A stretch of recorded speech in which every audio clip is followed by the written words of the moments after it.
I'm going to bounce over that slide. I want to introduce Mark Faust and ask Mark to come up. Mark is John Heaney's partner at Echelon. Mark has been an integral part of developing these programs. But what Mark's done the last few weeks, Mark and John together have done the last few weeks, is they've been interviewing a lot of you as seed company owners and staff, and he has pulled together a pretty interesting set of data that also has helped guide our speakers' programs as they've developed them for today. So if you would help me welcome Mark Faust of Echelon.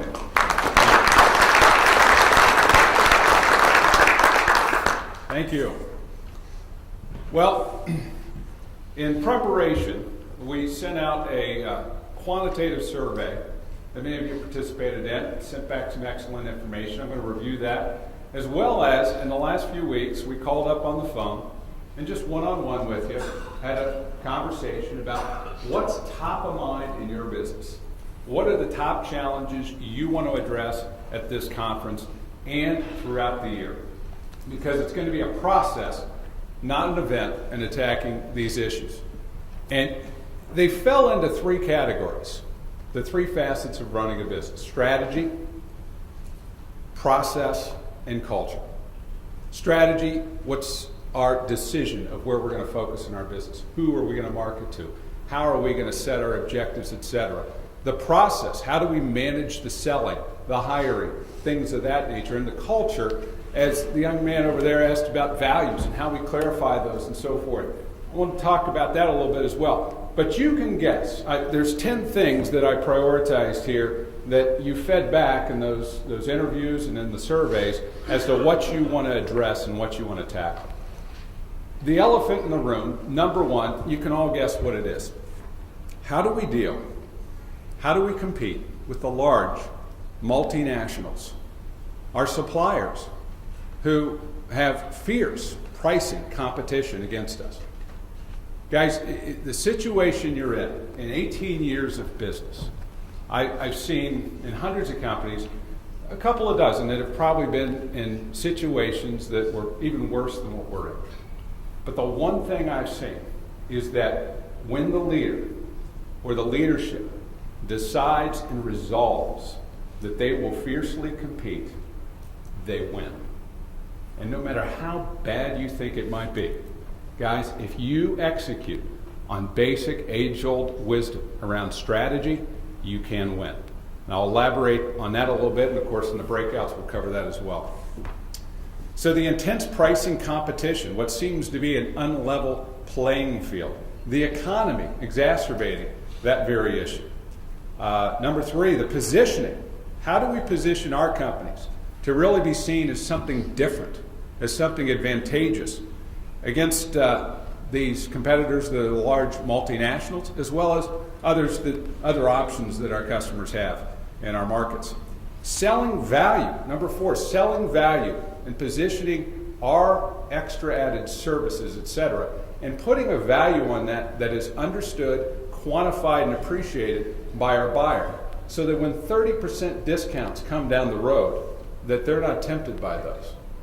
You know, it's been invigorating to hear from our clients over the last few weeks who have said things like, just 2 weeks ago, we heard from one of your fellow members, I am shocked at how many people did not move for 30% lower prices. They stayed put where there was only a small erosion. Guys, when you properly position and you properly sell and you properly deliver on the uniquenesses that you have, the advantages that you have as independents, you can ensure and protect your position in the marketplace. But you've got to execute the strategy, the process, and the culture. Number five, targeting more customers, the right customers, getting more of the acre, a higher percentage of the acre with our existing customers.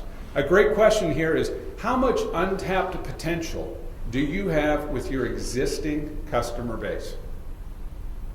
If you just look at your existing customers, what could happen between now and the end of the year if that's all you could sell to? There's usually a great set of opportunities there. We move into the area of process in managing a company, running a business, and the things you fed back here. Number 6 was management of sales. How do we most effectively manage our sales teams? And related to that, number 7, productivity.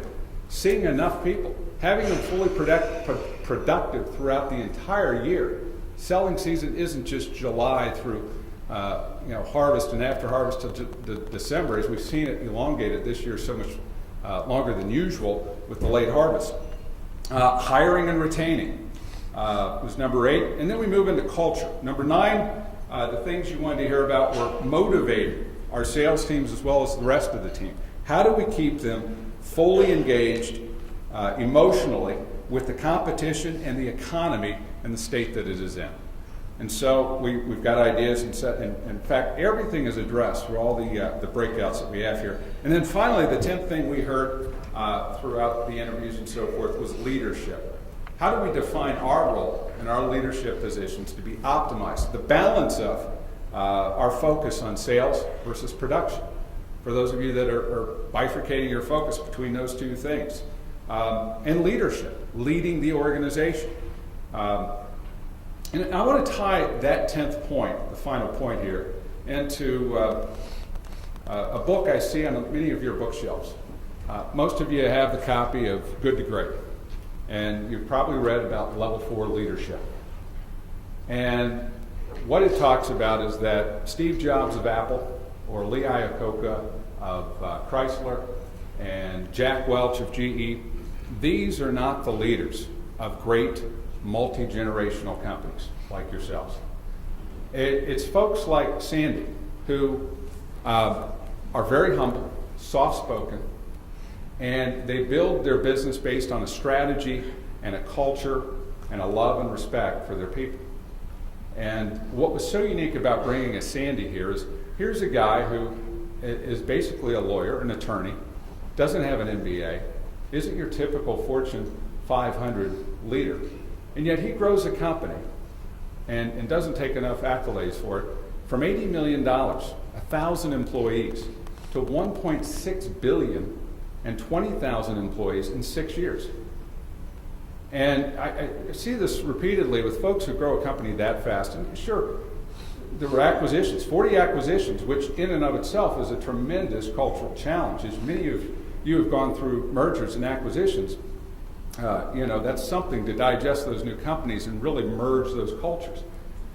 But 65% of that growth is organic. How did he facilitate that as COO and president? And you might even call him the chief culture officer, the CCO. And you see, and you heard it here today, in his personality, and what I think he nailed was his character.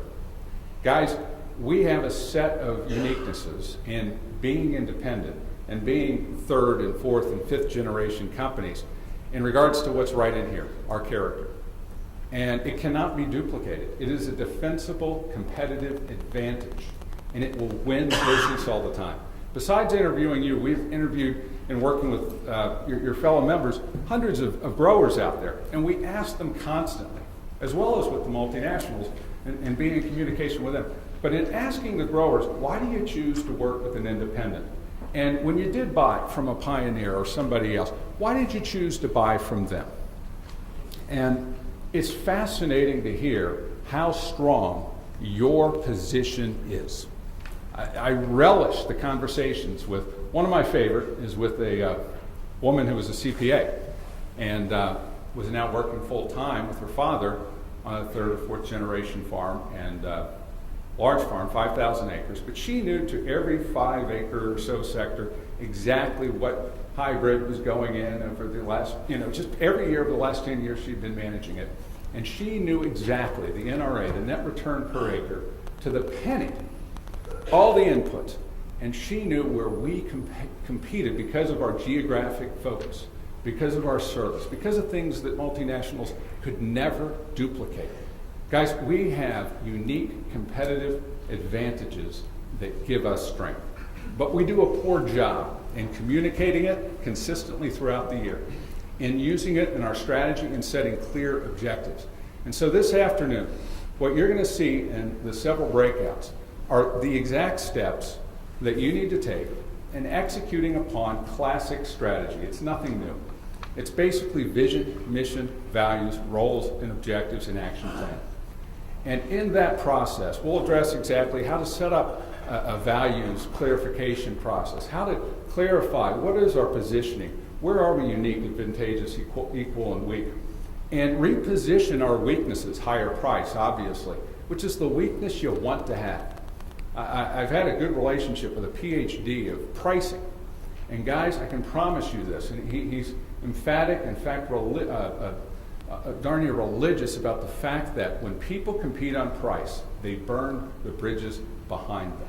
In fact, I've heard from several of you who I think looked at it more presciently with this 30% price decrease that started with Pioneer, that is actually something that's going to hurt the folks who took advantage of that, the people who sold based on that positioning, and that we have a chance this year to snap up a tremendous amount of market share. But we've got to attack it based on our strategy, based on improving our processes, and improving our culture. And all three of those things pull together.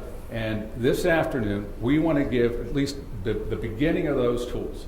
And what we have in this relationship throughout this year is a set of resources that we'll get out to you and support with you, because we have to be there to provide. Our growers want us to be there. And as you know, because you've heard it from them too, they want to buy from us.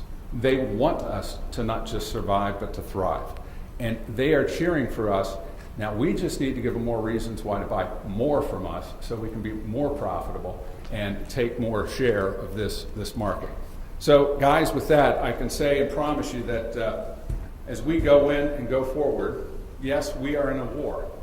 The war is not against the multinationals. It's against ourselves. And one of the chief things you need to do going out of here over the next few days is to decide, how much do you want to grow? What is our strategy going to be? And where are we going to fight? And how are we going to win? And so with that, guys, I look forward to this afternoon serving you here throughout the day and the year. And God bless you all. Talk to you soon.